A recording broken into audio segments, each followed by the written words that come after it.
Hi, this is Mark Arnold with yet another episode of Fun Ideas Podcast. And today we have a returning guest who's written another book, and that's why he's back. First book he wrote was British Invasion 64, and we discussed that a few months ago. And now he has a new book about as you can see behind me, the Sergeant Pepper era. Actually, a little bit before it goes into the summer of 66 and all that stuff, into the summer of 67, but we'll discuss all that. And the name of the new work is called The Color of Your Dreams. And here I have back on the show, Gene Popa. How are you, sir? I'm doing great, Mark, and it's great to be back. Thank you very much. And okay, well, obviously, the next logical step after the British invasion is to go to the next logical step that the Beatles took. I mean, they were already doing touring during the British invasion, obviously. They'd been going at it for many years prior to that, but the big time was probably like 63 to 66. Um, I guess the inevitable question is why this topic and why this time period? What fascinated you about that? Well, what I've always found interesting is that obviously the Beatles have been written about by hundreds of very qualified authors at this point, but generally they write about the entire career of the Beatles. And when you get to this part, out of necessity, because there's so much to write about, they tend to shorthand things. They'll write about the tours, how awful those tours were that year, how it led them to give up live touring. And they'll mention, well, John went off to make a movie and George went to India. And then they'll sort of say, and then they got together and they recorded Sergeant Pepper. And recording Pepper is a major accomplishment and has been covered by many other fantastic authors. But what always interested me was that stretch of time from when they gave up touring to when they came together to record Pepper. It was really the only time since they first hit big in 63 that they stopped being Beatles for a couple of months. They all went off to do different things on their own. They contemplated whether they even wanted to continue to be the Beatles or if they even were still the Beatles. They'd given up touring, and at that time, musical acts, unless you were Elvis is always a special exception, you had to tour. Yeah. You didn't make a great deal of money from record sales. Record labels made all the money off of that. You got pennies on the dollar if you were the artist.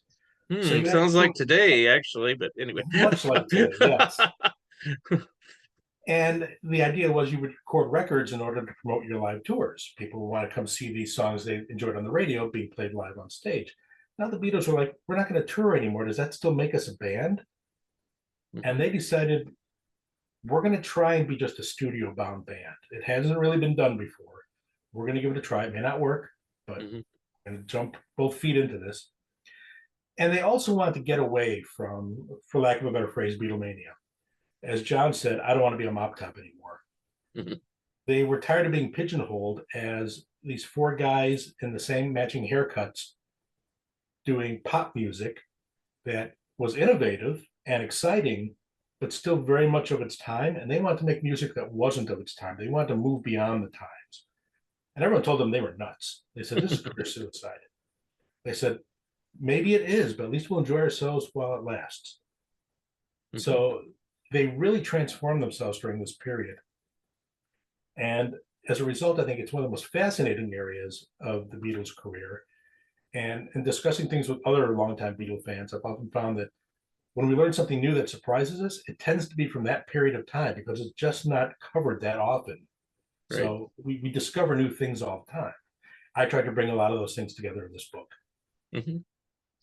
So, you mentioned something that was kind of interesting in just your little introduction there is, uh, did they get a lot of pushback, the Beatles, for wanting to do something different? I mean, you alluded to that. So, was there documented proof of Brian Epstein, or anybody saying, "You don't want to do this, boys. You just want to keep going on tour"? Um, If their manager Brian had misgivings, he quickly got over them. He loved the Beatles. That they weren't just clients to him. I mean, I say he was about as close to the fifth Beatles you can get. He mhm, devoted himself to them, and if they wanted to do this, then he was going to fight the world to make sure they could do it. mhm, Um, George Martin, their producer, was very intrigued by this. He was looking to do something different. mhm, Their record label EMI, most people don't know that shortly before the release of Revolver, the Beatles' contract with EMI had run out. They technically weren't signed to a label when Revolver came out, They had a Mm, temporary agreement with EMI to continue paying them their regular royalty rate, but at that point, the Beatles were free agents. So even if EMI had misgivings, they couldn't push too hard because the Beatles would simply say, "Fine, we're going to go over to RCA right. or Decca." Yeah. So they had to kind of bite their tongue and just let the Beatles do what they wanted to do until that contract gets signed. At which point they were in the middle of recording Pepper, and it was too late to stop that. Hmm. But if you read a lot of the music press at that time, there was a lot of open discussion that the Beatles were going to flop. I mean, Hmm. this can't possibly work. They're going too far too fast. They're making a mistake. And it's interesting because there was a real shift among British fans at that point. Up until, I'd say, Christmas time of '66, the Beatles were really the focus of the music industry press. They were constantly on the covers of magazines and the music papers like Melody Maker. And from Christmas onward, at least until the summertime, that spot was taken by the Monkees. Monkey Mania was in full bloom in Britain, as it was in America. Hmm. And a lot of younger fans shifted their allegiance from the Beatles to the Monkees, in part because Revolver was very confusing to a lot of the younger fans. It was overly complex for them. The Beatles didn't mind this at all. They said, "We're no longer making music for teeny boppers. We're making music technically for everybody, but essentially for adults. So the Monkees are more than welcome to have the 10-year-olds. We're going to take everybody else." Now, that's an interesting thing you brought up too. I guess I never knew this. I always thought that they were under contract and then the next contract was signed like February 67. Is that right? Something like Yes. that? Okay. It was agreed upon between Brian and EMI in January, and I believe all the formal paperwork was done a month later. Okay. So did you find Exactly, any? just before Sergeant Pepper and Penny Lane was released. Okay, That's when they formalized it. got it. Did you find any like documentation about like negotiations or back and forth, or were they ready to sign anything, or did they have any? I mean, obviously they got a higher royalty rate, but I mean, any other demands or misgivings? I guess they also just wanted to keep the records the same on both in both countries, not have these chopped up things in the United States and stuff like that. And capital was definitely brought along as part of the package deal because, of course, EMI owned 96% of Capitol Records. Hmm. Capitol had autonomy, which is why throughout 1963 they declined to add the Beatles to their roster. Hmm. But nevertheless, they were owned by EMI, so they were included as part of the package for Hmm. the contract. The negotiations, I've not come across paperwork. I don't know if that sort of thing has ever been publicly released or even been kept. Hmm. They were the talks were in fits and starts, largely because of Brian. Brian was going through a really difficult time in his life at that point, not only emotionally but uh, drinking heavily, getting into drugs, being distracted by multiple other things. So the talks with EMI, which really should have been not difficult to conclude, dragged on for month after month. Okay. And the ultimate deal that was struck was a good deal for the Beatles. They got paid quite a bit of money. Hmm. It was not the best contract in rock and roll. Hmm. The Rolling Stones had the best contract in rock and roll. Yeah. They Probably thanks to Alan Klein, but yeah. Yes, Alan Klein got them a renegotiated deal where they got the highest royalty rate in British music. They got Mhm. control of their masters. Technically, Klein kept control of their masters for himself. Stones didn't know that at the time. Mhm. And they had complete autonomy. The Beatles wanted something as good, if not better. They got something good, but it was not better by any stretch of the imagination. Yeah. And that was because I believe Brian wasn't fully focused on the negotiations. He Mhm. really should have turned them over to a professional negotiator. Um, Mhm. my feeling is that this would have been a fantastic opportunity for the Beatles to say, look, we're not going to sign with EMI. We're going to create our own record label. Maybe we'll call it Apple. I don't know. And we will license our tracks to EMI and they can release them and distribute them for us, but we are going to own the label they're on. Yeah. That's exactly the contract the Hollies had just signed. Yeah. So there was a precedent for it. It apparently never occurred to Brian to ask for this. I'm sure EMI would have done it in Yeah. order to keep some semblance of the Beatles, but he simply was more concerned about how much money can I get for each album release. Mhm. Now, that exact scenario or contract, wasn't that exactly what Paul eventually did, in his solo career? Because, basically he's been allowed to take his records, and for a time he went from Capitol to Columbia, and then he went back to Capitol, then he went over to Hear Music and back to Capitol again, things like that. Yes. Yeah. Yes. By the late 70s, he worked out that deal for himself. But at that point, it was kind of old hat in rock and roll. Yeah. But Zeppelin had that deal, Elton John, Mm-hmm. David Bowie, I think, had it. Of course, the Stones. Mm-hmm. So he was kind of just playing catch up with all the others at that point instead of being an innovator. Right. I was just keeping with Beatles terms because I don't even know. I guess George kind of did with Dark Horse, because originally it was with A&M and then went to Warner Brothers and things like Mhm. that. But there wasn't so much shifting. And Ringo and John, it's hard to tell if they had those type of deals. I guess John did, because the Lenono situation moved from Geffen to Polydor eventually and stuff like that. Yes, and I think the deal with Geffen was more of a one-off deal. Hmm. Like we'll let you put out this album if it does well, and we like how you handle it. We may do some others with you, but if we want to go somewhere else, we're just going to take all stuff with us, which is exactly what happened a couple of years Right. later. Right. Okay. I was just kind of curious, because the way you're talking about it, I just want to make sure I'm on the same Yeah, uh knowledge point, whatever.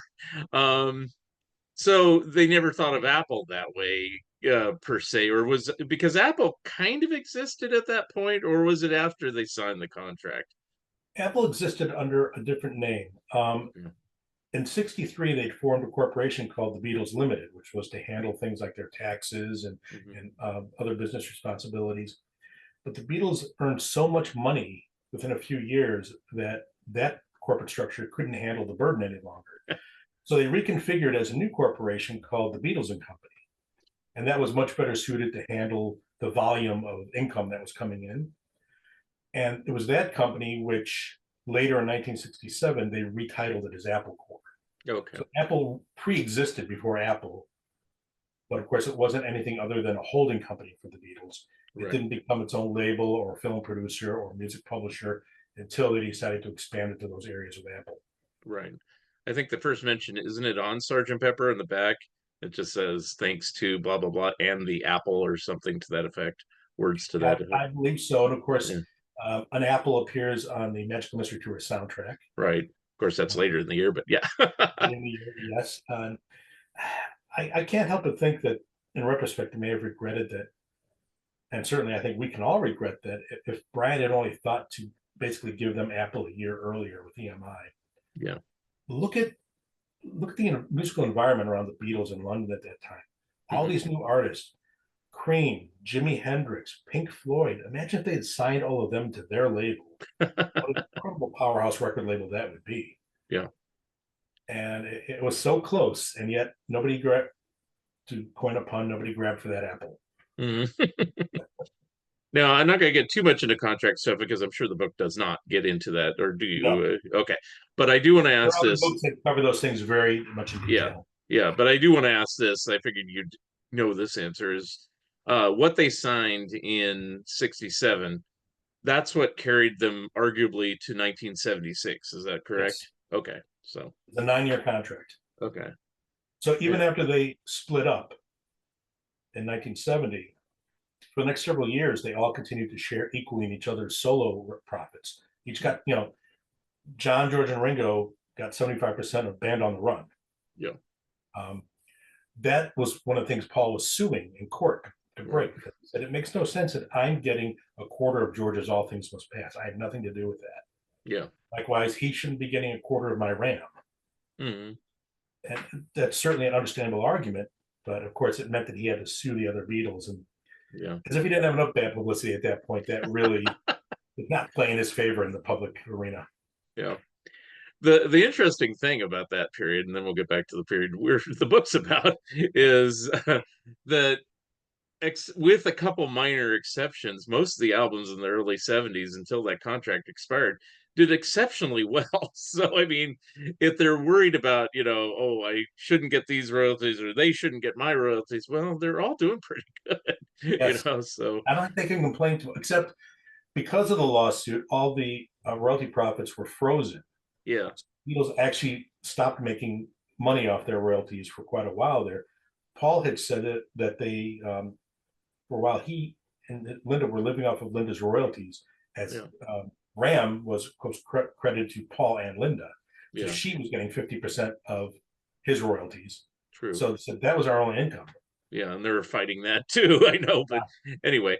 Um, so where does this book actually start? Does it start at the end of touring or before the end of touring? Where are you It covering starts this? with the tour itself because I really want to paint the picture of why the Beatles gave up touring. Hmm. I think if you don't know the details, you think, well, they just got tired of all the kids screaming, and that's understandable, but still seems like, you know, maybe they could have worked around that. That last tour was the tour from hell. Yeah. And there were a couple instances where the Beatles very nearly died, Yeah. and they wanted nothing further of that. And I think maybe if they could hear themselves on stage, forget the audience hearing them, just if they could just hear themselves, Yeah. maybe that would have made it a little better. But they couldn't even hear themselves playing.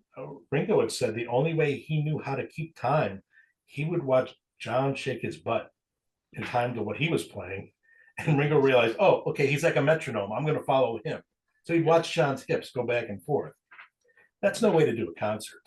Right. John even apologized once on stage in Germany to the audience. He said, don't listen to us these days. We sound really terrible. Yeah. Because they knew on stage they had lost their cohesiveness. They just couldn't hear themselves. Right.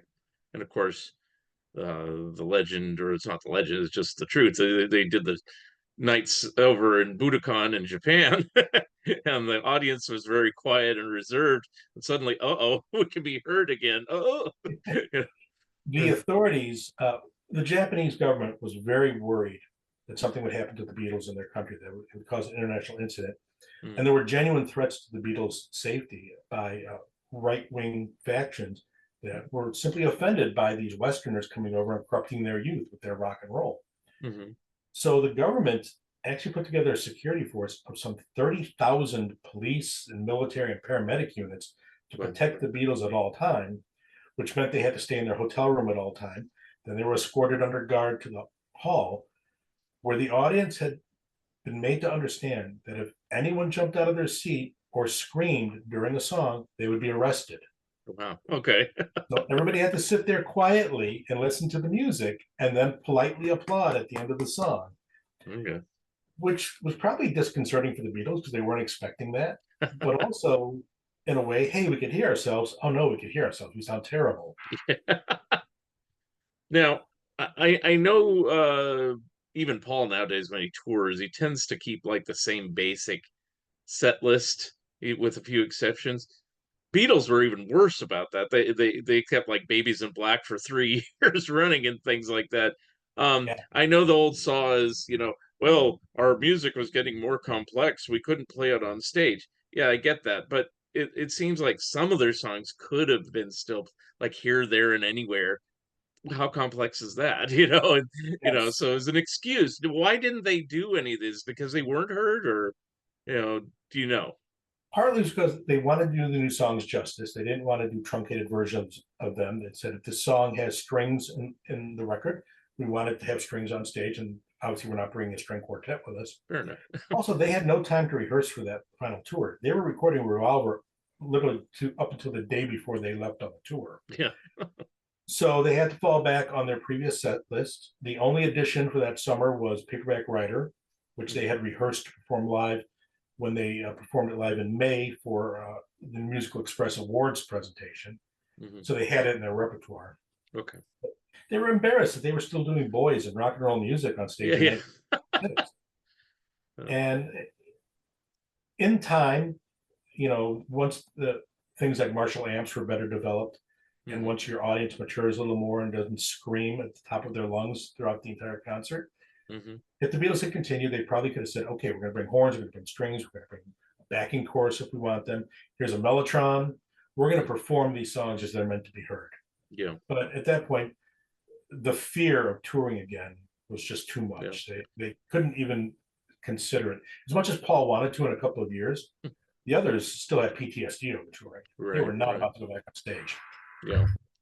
Now, since they weren't being heard anyway, was there ever consideration of even going the opposite way of like performing more rock and roll oldies just to humor themselves because they figure, well, we're not being heard anyway.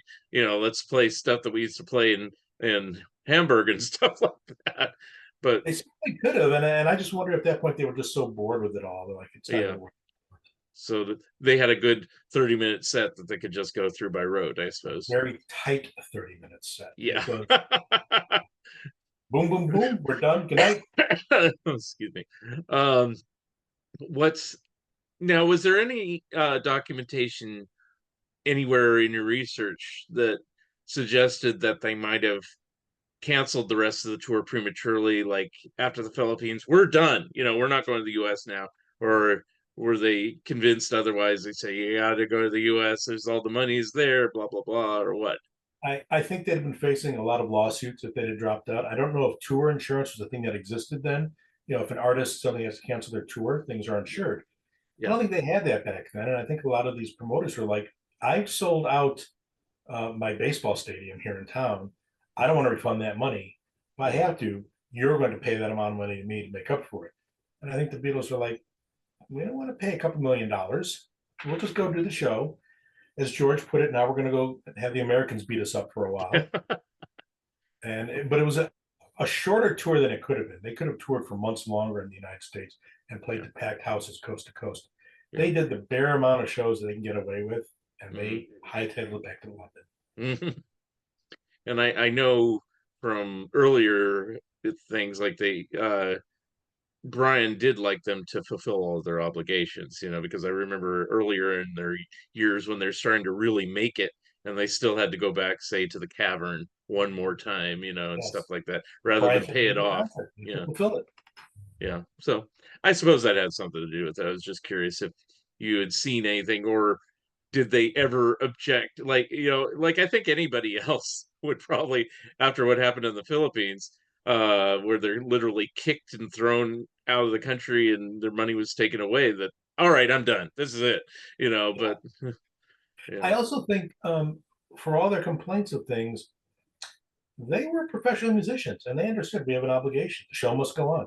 They Yeah. may not like Yeah. it, but we're going to do it and get it behind us and then move on to something else. Hmm. Now, I had heard at one point there was like conversations about doing like yet another British tour, maybe in late 66 or early 67. Was there any sort of seriousness to that, or did they just say no? Brian had hoped they would do a British tour in the late fall and early winter of 66, as they had in previous years. Okay. He started putting together some dates. And as soon Mhm. as the Beatles heard about that, they said, absolutely not.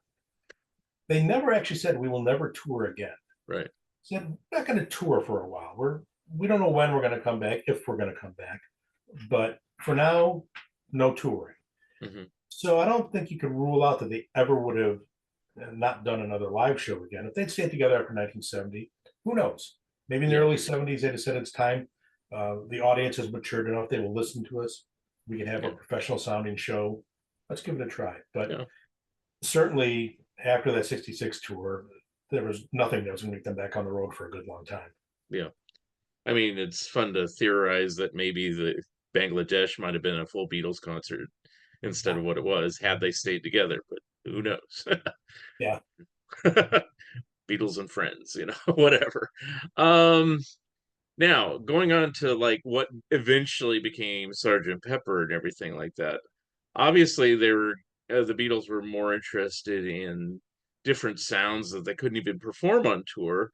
Um, but could they even foresee what was to come? I know they're trying to outdo the Beach Boys with Pet Sounds and Yeah. things like that, but I mean, did they really have a concrete plan that if we're not touring, we're going to start making the most excellent music ever? Or was it just more, let's not tour and we'll see what we can make? Well, they definitely want to continue pursuing what they've begun with Revolver, and that was to explore new sounds, to use the studio itself as an instrument. Okay. But they went into Pepper with no clear concept of what it was going to be. And in fact, initially there was some thought that it was going to be the soundtrack for the third movie. Mm, They just hadn't decided what that movie was going to be yet. But everybody at that point still thought by 67 they'd be shooting a new film. mhm. When it became clear that that wasn't going to be happening anytime soon, they're like, well, it's just going to be our next studio album. Mm. But they went to the studio in late November of '66. They didn't have much in the way of new material. John had fragments of a song he was writing called Strawberry Fields Forever. Mhm. It wasn't even called that yet. He hadn't come up with the name Yeah. yet. And Paul dug back into his old school composition book and came up with a song he had written back in 1956 before he'd even met John. Yeah. And he said, I think we could do this now.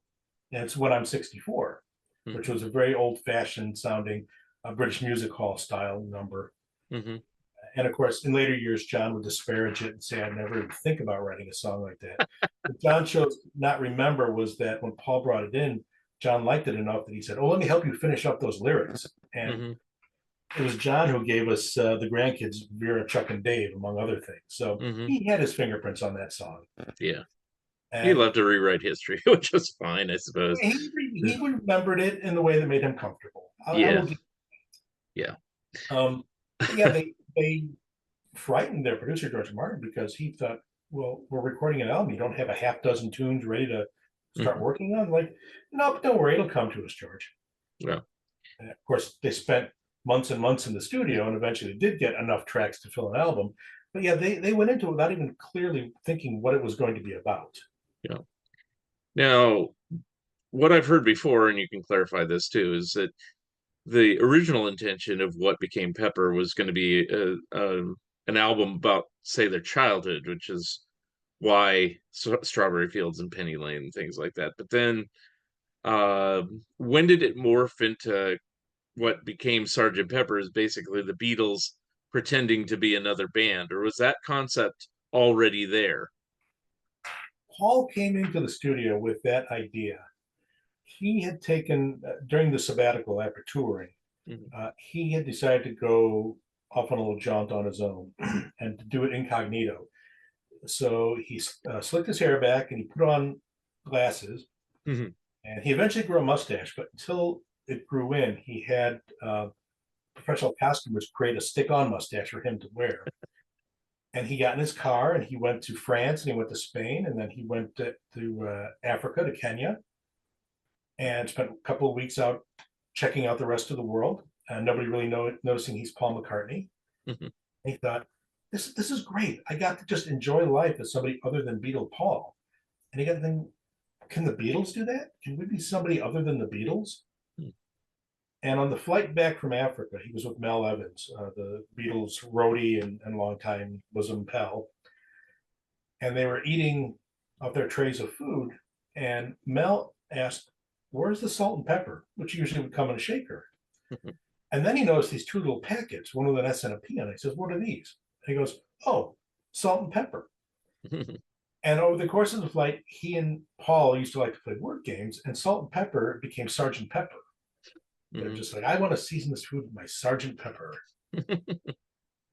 And Paul kind of liked that idea. So he brought it to the guys. He said, what if we pretend we're Sergeant Pepper's band and we're going to record this album? And as for the idea that it was going to be an entire album about their youth, as Ringo said, that idea went out after about a song and a half. And I think partly it was because they found that too limiting. Like, I Yeah. don't want to keep writing songs about being a kid in Liverpool. Yeah. I want to write about the meter maid. Which is ironic since Ringo made a career in the last decade and a half of writing all songs or singing songs about Liverpool. But anyway, we Yes. digress. Uh, so they kind of winged it when they went into Pepper, and because it has the title song and then it comes with the reprise just before a day in the life, a lot of people think, oh, it's a song cycle. It Mhm. all links together. It really doesn't. No. It's just random songs, but because, as John said, because we told people it linked together, they believed it. Yeah.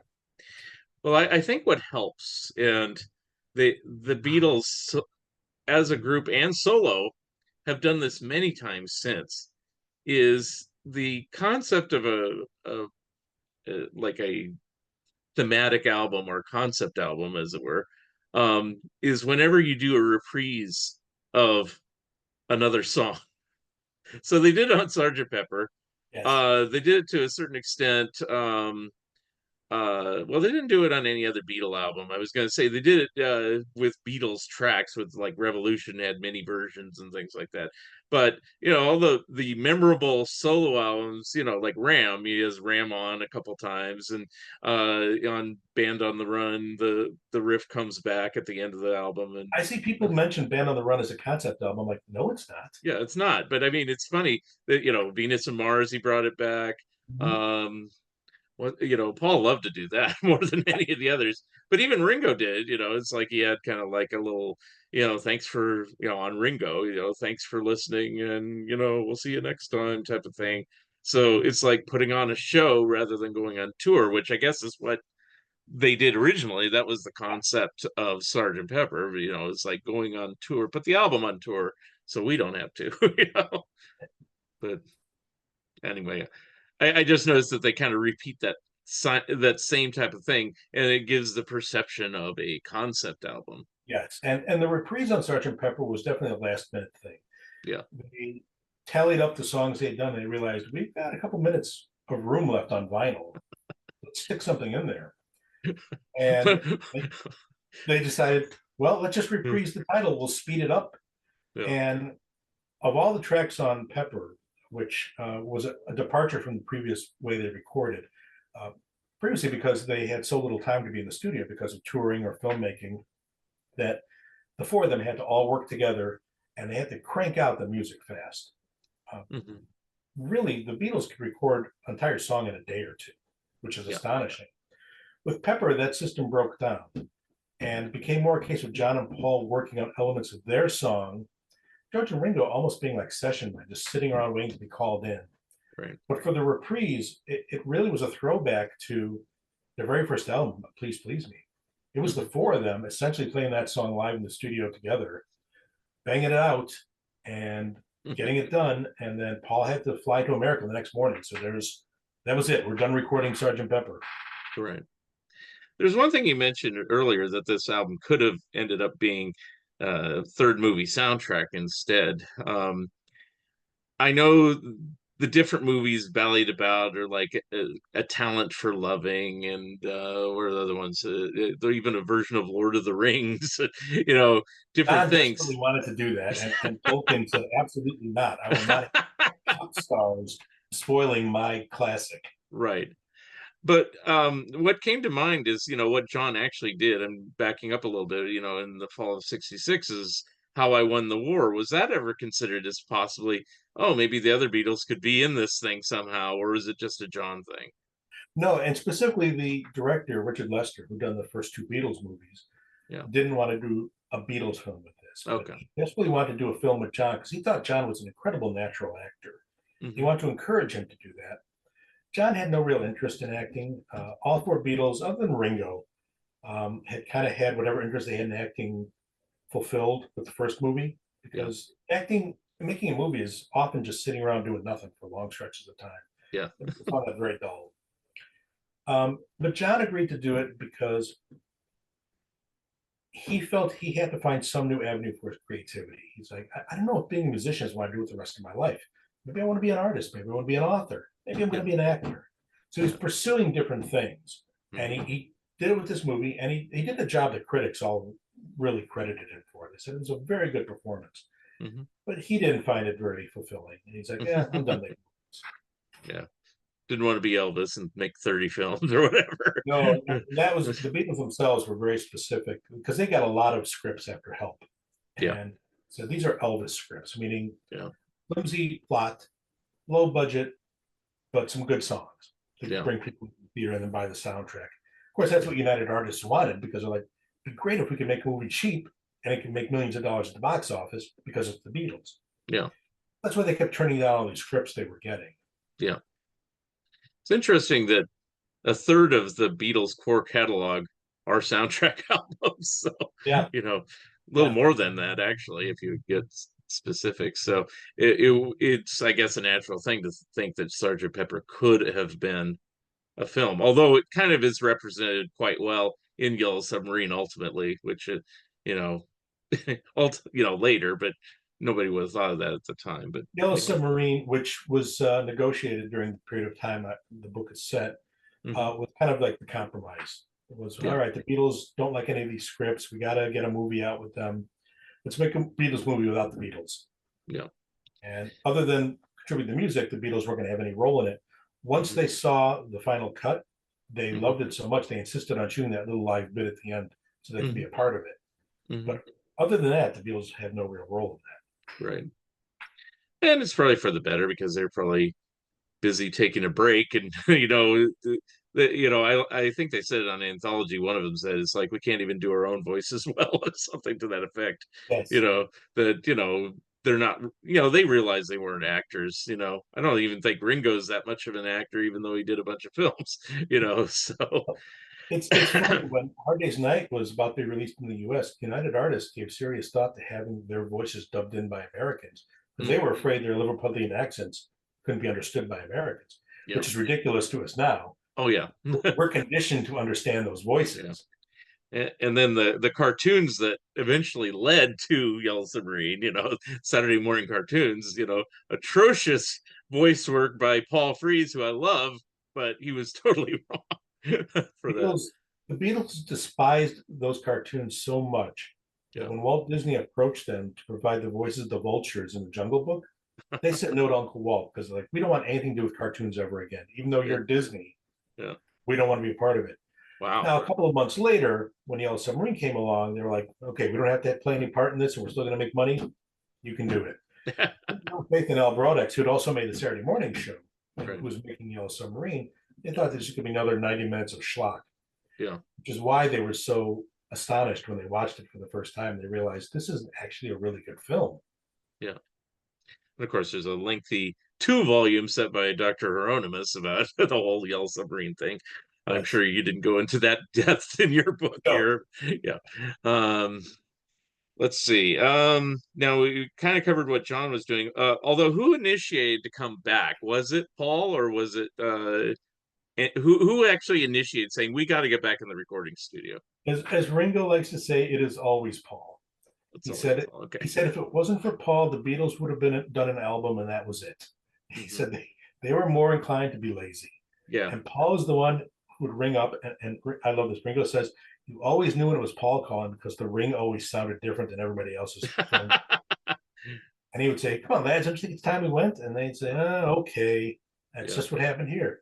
Yeah. Paul said, I'm having Brian book the studio. This is the day we're all starting, lads.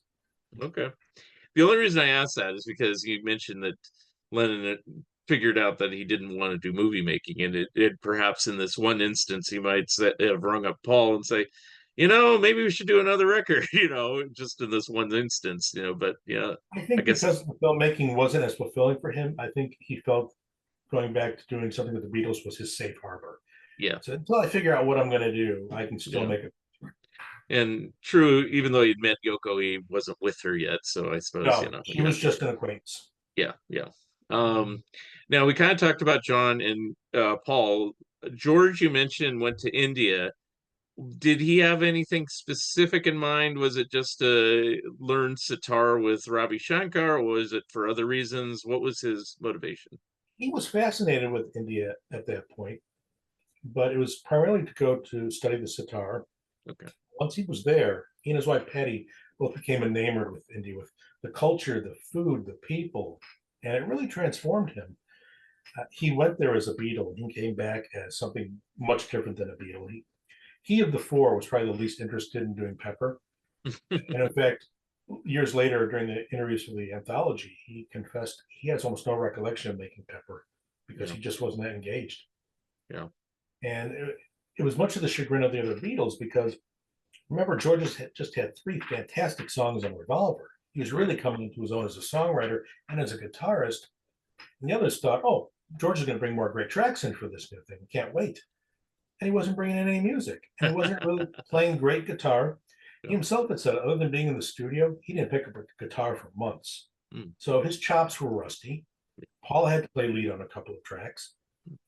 Uh, Eventually, George brought in a song called It's Only a Northern Song.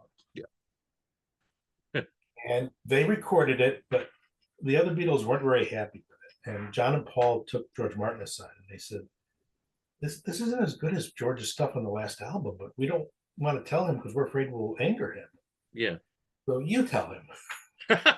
Rick Martin took George Harrison aside and said, this really isn't up to the standard you set before. Yeah. Yeah. And to his relief, George said, you're absolutely right. Mhm. And part of the problem was that since he wasn't writing songs on the guitar, in this instance, he was writing on a Hammond organ. So the Mm. song is a dirge. Right, right. You don't get a peppy song Never off really a thought about that. Yeah, but it yeah. is heavy on the organ. Yeah. So he set that song aside. He said, I'll work on something else. And a couple weeks later, he came in with Within You, Without You, Yeah. which it's a polarizing song. Some people don't like it. Other people love it. In the category of love it, you could add John Lennon. He said it's his favorite song on Pepper and maybe his favorite George Harrison song ever. Hmm. He loved that song. So that's good enough for me. Yeah.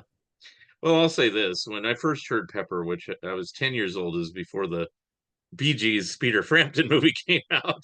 Um, so I was just hearing Pepper just cold, as it were, I wasn't influenced by any other versions or anything. I was like 10 years old and I loved the whole album, except I really couldn't get Within You Without You. So in the old needle drop days, I used to start with When I'm 64 when I flip Yeah, the record over.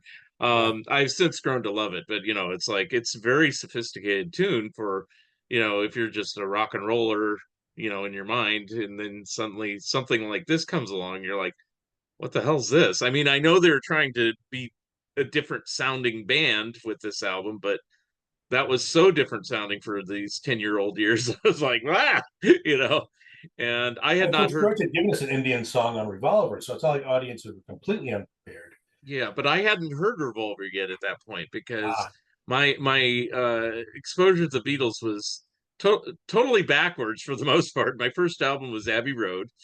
And then I think the second album I got was Magical Mystery Tour. I only picked it because it said it had a booklet of photos and it was a nice colorful cover. And then the third one was Sergeant Pepper. Again, it's like, oh, nice colorful cover. Because I didn't know what these songs were when I was picking them in 1977. I said, well, these earlier albums like Meet the Beatles and blah blah blah, they're kind of dull looking on the cover, black and white, they're not smiling, whatever. These other ones, at least if the music isn't any good, well, they look colorful, it's something to look at. That's what my thinking yeah. was at that time. So those are these 67 tracks came through. Revolver was a very, very late addition. I knew Yellow Submarine, I knew Eleanor Rigby, I knew a few other tracks, but Love You Too, I know it's in Yellow Submarine, but not the whole song, and I didn't even think about, being like Within You Without You or being the precursor to it or anything like that. You know, that's my backwards exposure to the Beatles. So When forgive I me. decided to start getting into the Beatles, and I was 11, 1978, Yeah, I decided I'm going to start at the beginning. So my first album was Meet the Beatles, and then the good for Beatles' you. second album. That lasted till about Help, and I'm like, I'm just going to grab whatever I can grab. Yeah, So from Help onward, it was a hodgepodge, so I had them all. But yeah, initially, I was making the attempt to discover them as people did back in the '60s, an album yeah, at a time. yeah. I kind of wish I had, but the thing is, nobody explained to me that the Beatles progressed. I mean, I saw their hair progress. I mean, they went from being short-haired people, even shorter than what you see here, Yes. to like long-haired hippies, but it's like I didn't know the music progressed too. I just figured, oh, their music was pretty much all the same as, and I had heard earlier tracks on the radio and stuff like that. So it wasn't like totally foreign. Although I admit the first time I heard Love Me Do, I got the red 62 to 66 set somewhere along the line and I go, oh, there's a track I've never heard before. And I play it and I go, geez, this is really ancient. It just Yes. seemed like the so old and not even, and they didn't used to play it on the radio all that much. We're talking late No. 70s, early 80s. Nowadays they probably play anything on the radio, but Beatles. But there was a time there where that sounded very dated. And the oldest one they tended to play was She Loves You, you know, if Yeah. that, you know. I had noticed in the '80s and even to the '90s, there seemed to be a clear dividing line. Oldie stations would play the early stuff up through '66. Yeah. The harder rocking stations would usually do 67 onward. Yeah. So if you want to hear Hey Jude or Get Back, you're going to turn on the rock station. Right. But if you wanted to hear Day Tripper or A Hard Day's Night, you turn it on the oldies station. Yeah. It's almost like there are two different bands. Yeah. And I started to figure that out, but like I said, I figured it out totally backwards. But I have since played countless times all the records in chronological order, and have analyzed, and just probably like you have, and everything. So I get the progression now, and I understand what was going on. um It's interesting. You mentioned, almost how primitive Love Me Do was. yeah. And for Christmas of '66, since the Beatles weren't putting out a new album, which they always had at Christmas time before that, EMI said, well, it's time for a greatest hits package, Yeah. which made sense in Britain because the Beatles had a tendency to release an album, but then release a single that was not on the album. Yeah. So there were a lot of hits that were not collected on any LPs. And since EMI didn't continue pressing copies of those once they fell off the charts, if by 1966, if you wanted to go back and pick up, I Want to Hold Your Hand, you'd have to go hunt for a used copy somewhere. So it made sense to have a greatest hits. The Beatles were against it Yeah. because they're like, we're creating entirely new sounds now. We don't remind people of that early stuff because we're almost embarrassed to compare it now. Yeah. And that's where the Beatles were wrong, because putting that album out and showing their progression just completely underscored how incredible their musical growth had been. Yeah. It really happened over the course of 4 years, 62 to 66. They went from being, a garage band, Yeah. for lack of a better phrase, Yeah. to being, creating Tomorrow Never Knows, Yes. which phenomenal growth. And in the midst of having to be the biggest act in rock and roll and continue to pump out hits, they were also really evolving, which is astonishing. And it kind of explains why they ended when they did, because they had to be burning so much psychic energy to advance themselves like that. It had to be exhausting. Yeah. At some point, they just didn't have anything left in the tank. Right. In your research, and I've heard differing things on this, I mean, since Capitol loved to repackage and add things and put out different versions and add singles to albums when they weren't originally there and things like that. And even earlier in the year, Beach Boys put out the best of the Beach Boys as a placeholder, or Capitol did. Why wasn't collection of Beatle oldies put out in America, or a version of it if they didn't like that title? Capitol made a lot of inexplicable decisions in the '60s, Mm-hmm.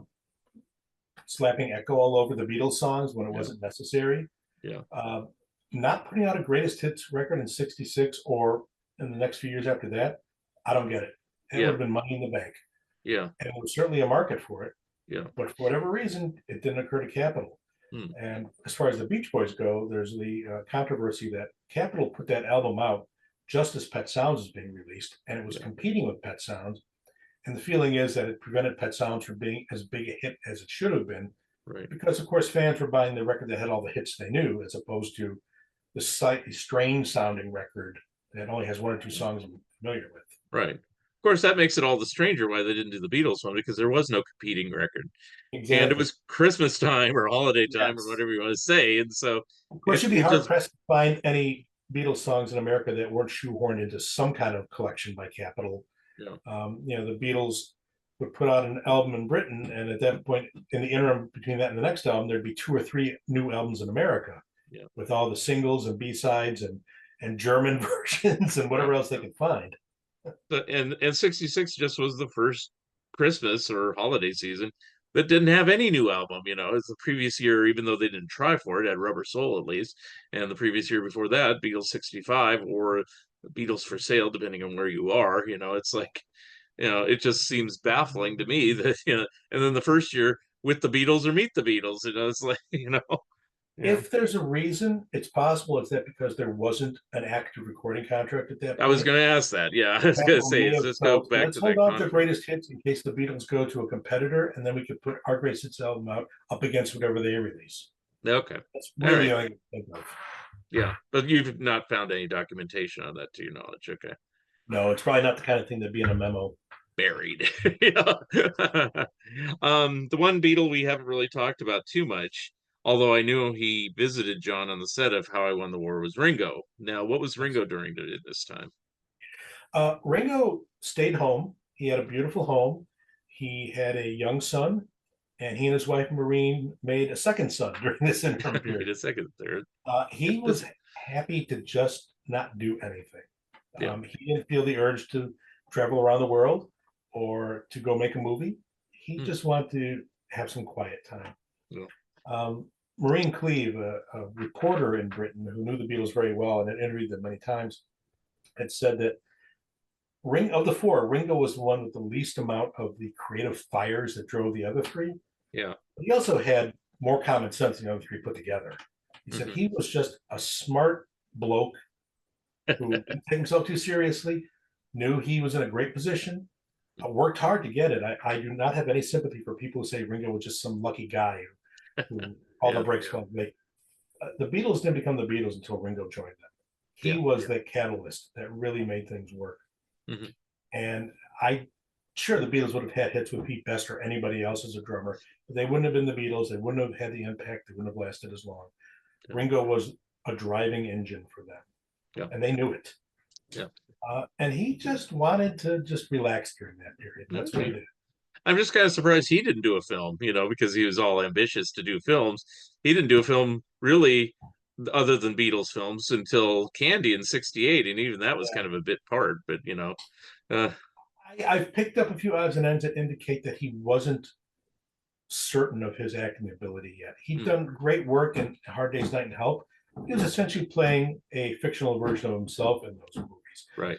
He couldn't do that for other roles, and he Yeah. wasn't sure he had what it took yet to do it. He didn't seem to undertake any acting lessons, but I think he just grew more confident in himself in a few Yeah. years, and then he was willing to take on roles. Candy, not a great movie, but Ringo's Yeah. The Magic Christian, a good movie. Yeah. I recommend to people. Yeah. I do like Magic Christian. I don't know if Ringo made Magic Christian, but No, the he had a overall fun time. film, yeah. The overall concept of the film and the writing, is what makes it. I mean, their performances are good, but I Yes. don't know if Ringo made it that way. No. You know, I have to say, if we're talking about all of Ringo's films, unfortunately, I think his best movie is Caveman. And, you know, Well, I recommend to everyone That'll Be the Day. that's true. I forgot about Serious that one. drama. That one is actually pretty good. Yeah, But and again, it's he's kind of playing a playing the version of guys who remember himself. to do it. He is kind of playing a version of himself again. So Yeah, I but don't also know. guys, older guys that he knew Yeah, back home. It's like yeah, I'm gonna tap into that, and he really puts out a great yeah. performance. I forgot about that because I have seen it, but not in a long time. There's a time where I was making a goal to see all of Ringo's films, and I saw that one very early on because figured I don't want to watch because I knew some of them were bad. And now I've seen all of them, and yeah, I forgot Even about 200 That'll Be the Day. motels. What? Even 200 motels. Oh yeah, I've seen that many. Well, I'm a Zappa fan too. But yes, I've seen Blind Man, I've seen Candy, I've seen Sextet, I've seen what else has he done? Princess Daisy, Alice in Oh Wonderland, wow, deep Give My dive. Regard to Broad Street. Well, that's Paul's, but he's in it, so um egads. Even Born to Boogie, the one he directed with for T-Rex. Oh yeah, T-Rex. That's not a bad film, actually. I'll give that up. But it's Oh not really a Ringo film. He just happened to direct it. But yes, and he's fun in the trailer for what was the Who movie in '79? Kids Are All Right. oh, kids are all right. Yeah, yeah, yeah, Yes, yes. yeah. I So remember it's like, you know who I am, and I know who you are. yeah.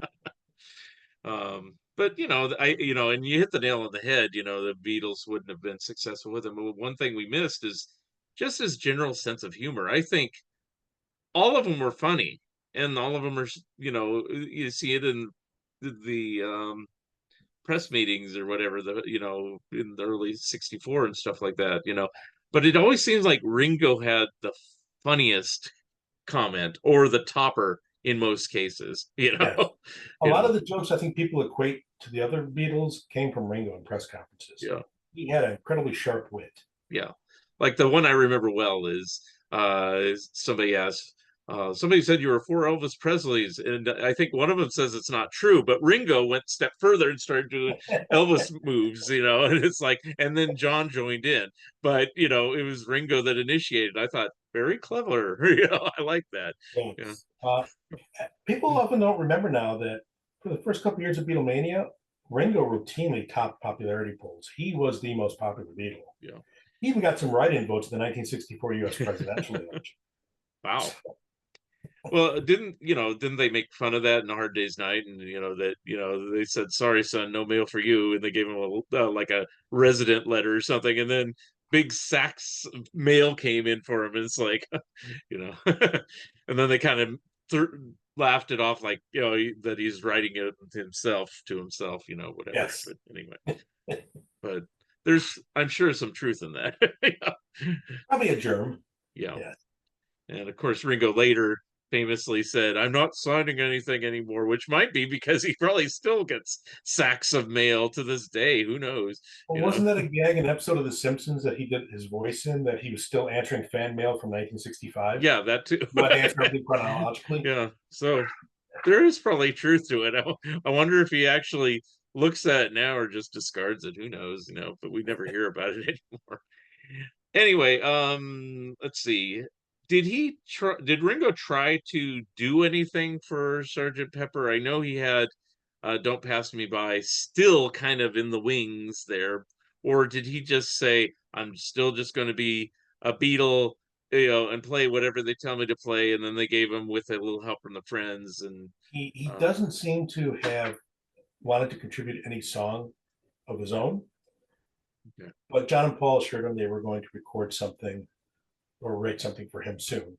yeah, So he's confident they put something good. Um, his contribution, of course, was his drumming. yeah. He does amazing drum work on that album if you really listen to it. And for a day in the life, he had laid down this terrific track, and everybody was happy with it. And one day he came to the studio and said, "I want to redo it. I hear something else in my head." And they ever said, "You don't have to change a thing. It's great." He said, "No, no, no. I want to redo it." Yeah. Goes down into the studio, puts his headphones on to listen to the track, lays out this drum beat that if you isolate it and listen to it now, and you used to be able to find it on YouTube, I imagine it's still there. Hmm. It's astonishing what Yeah. he does. And Yeah. it was just what he was feeling. He hadn't planned it out. It just came out of him. Hmm. Did it in one take. Said, "Okay, I'm good." Yeah. And again, it goes to show you what an incredibly musician he is. Yeah. Yeah. Well, I think he started to come into his own. They always cite Rain as probably Ringo's best drumming, but it probably is he was finally going into something beyond just the 4/4 beat, whatever he was doing, because you see the early Beatles saying he's just doing the same beat on every song, which is fine, but a lot of people dismiss that as bad drumming. It's not. He's a good metronome, and he's a loud drummer. Mhm. So, there's something to be said about that. And people who disparage his drumming because it's so unorthodox Yeah. fail to realize that a big part of that reason is he's left-handed. Yeah. So even though his kit is set up for a right-hand player, his emphasis is on the other side of the drum kit. His dominant hand is hitting a little harder, a little sharper Hmm. than his right hand, which is the opposite of what people are used to hearing. So somewhere in their ear, it sounds weird. It Hmm. works, but it's different. Dogs. He didn't like that comment.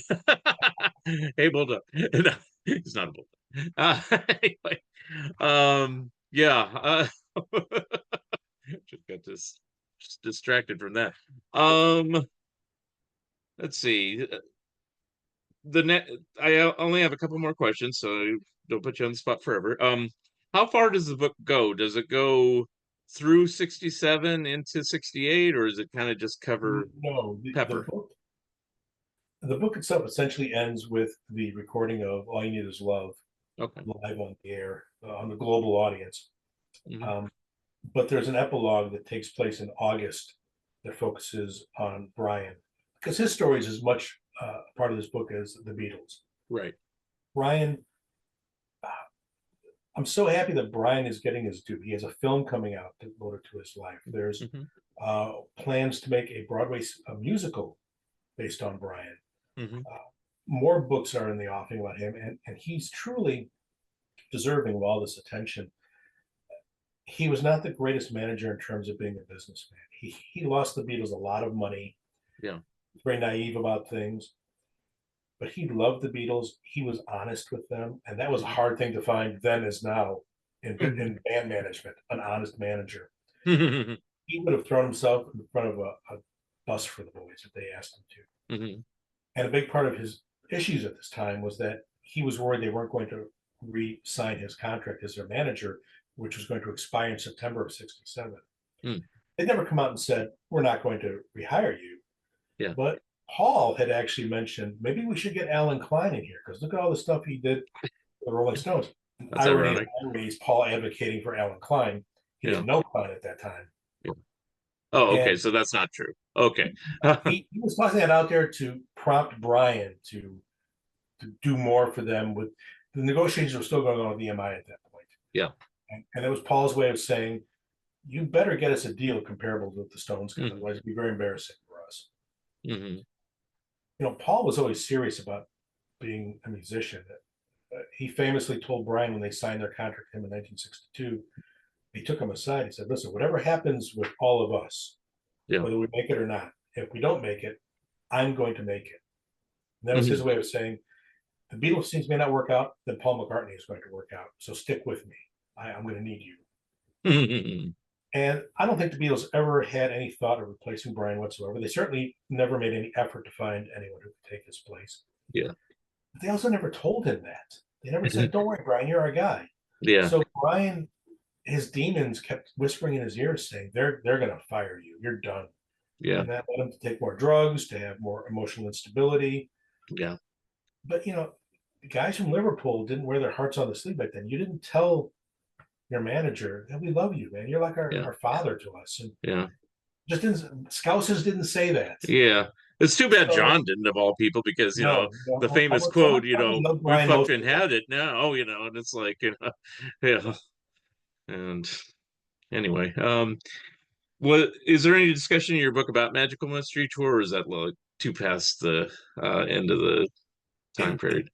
it doesn't go into production by the end of my book, but I discuss it in terms of it initially had been conceived broadly as Mhm. something they were going to do to correspond with the release of Sergeant Pepper. They Oh, wanted to have a television special since they weren't doing any live concerts to promote it. right. But other than filming the orchestration for A Day in the Life, they never really did anything for this. Mm. They never made arrangements with the BBC. Yeah. So by the time the album came out, they're like, well, it's too late to do anything now.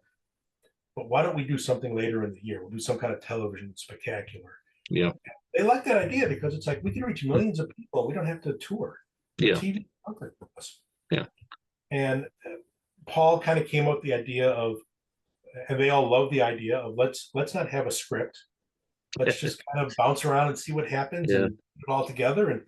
And in essence, if you watch that movie, it has its flaws, but I Hmm. maintain there's nothing that's wrong with it that couldn't be fixed with editing.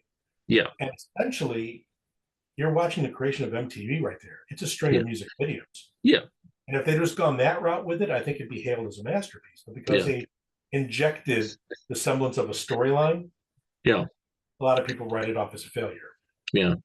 I always think that the movie, the one way they could have improved it, and they ultimately did do this at the end of Yellow Submarine, is to tack on that ending on onto Magical Mystery Tour. Boy, what a trip that was, because the film doesn't really end. And I always thought, why didn't Lennon come back as narrator and saying, he didn't really say anything. He said just that was it. It's like, but he could It have feels had like a he just better ran out of narration. film. Yeah. And I go, I think that's the reason why a lot of people don't like it. It doesn't have a satisfying conclusion to it, Yes. Even if they come back and said, you would not believe the tremendous amount of acid we were on when we Yeah, wrote. exactly. Or just the cliche, it was all just a dream, and the wavy whatever. I don't know it because I watched that movie so many times and I'm trying to figure out what is wrong with it because it's not the film itself, and I said, it has a pretty good beginning. It kind of establishes, Ringo has his auntie, and he's trying to get a ticket to go on this tour. And okay, so there's a little basic storyline, and all these weird things happen, but then it just kind of ends, after they come down the stairs and they're wearing their tuxedos or whatever, and it's like, you know, and then Lennon just says, "Yo, that's it." And it's like, well, wait a minute, It and they might have could have worked if shot they had brought one in, more scene and it yeah, would have been a better or if movie. they had brought in like Peter Cook and Dudley Moore and said, "You guys do comedy bits in between all this, and you're kind of the storyline. Yeah, We're just gonna do the music yeah, that links it all together." yeah, Maybe that might have worked. yeah.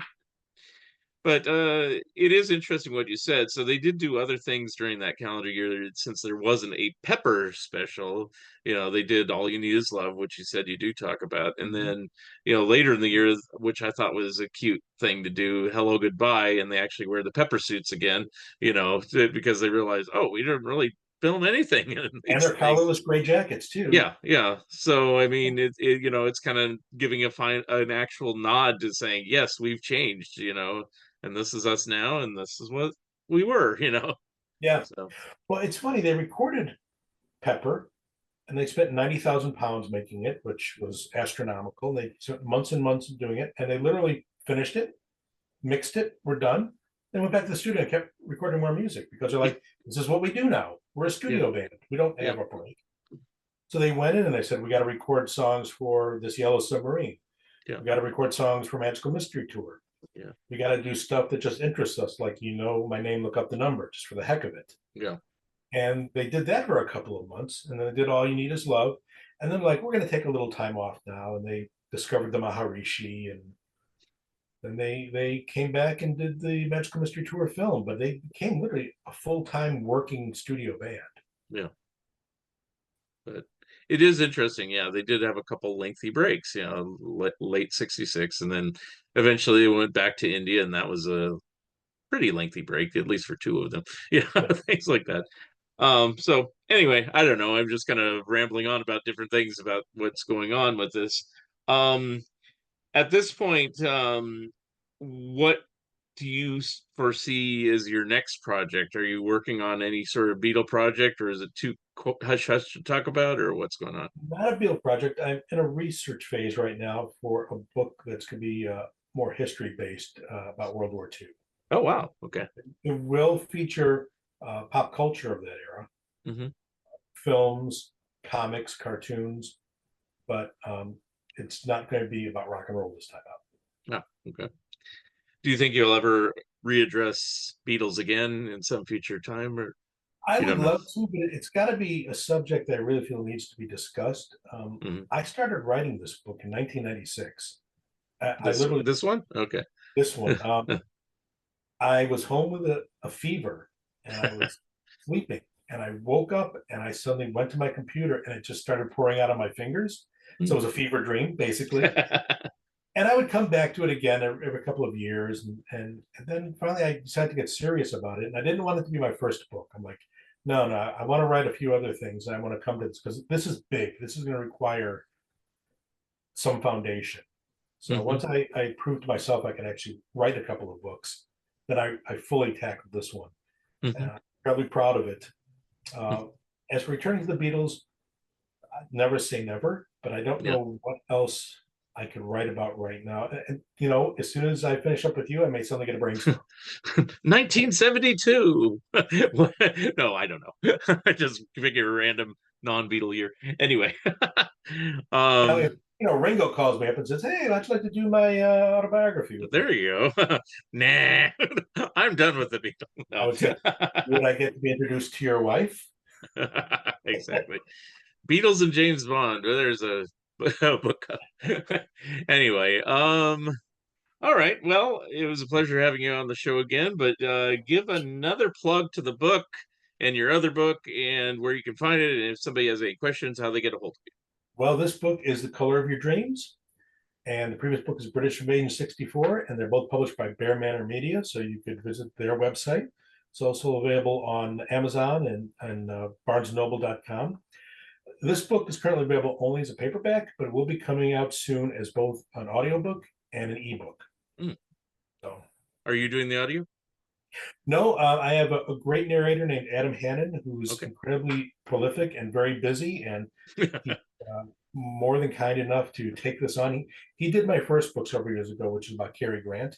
Oh, and okay. did a tremendous job. And unfortunately, he wasn't able to do my British Invasion book because his guild was in sympathy with the acting guild during the Oh, strike. hmm. So acting and writing and all that. So they weren't able to do any professional work, and I fully supported the strike. So I was more than happy to let that happen. Hmm. Very cool. Let's see. And are you making any personal appearances other than these podcasts? Any shows Uh, or anything? Nothing planned, but I'm always on the lookout for something. I have that fear that I'm going to show up with a stack of books and nobody's going to buy one.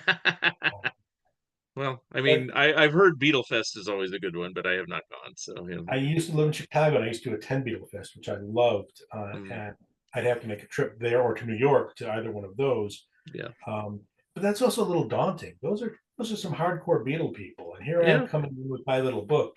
And Well, yeah, at least you have two under your belt now. So, that's true. so That's very anyway, true. anyway, So I will at some point strongly consider going to one of all right. those. Okay, but nothing officially planned at the moment. Nothing So, is yet. okay, that's fine.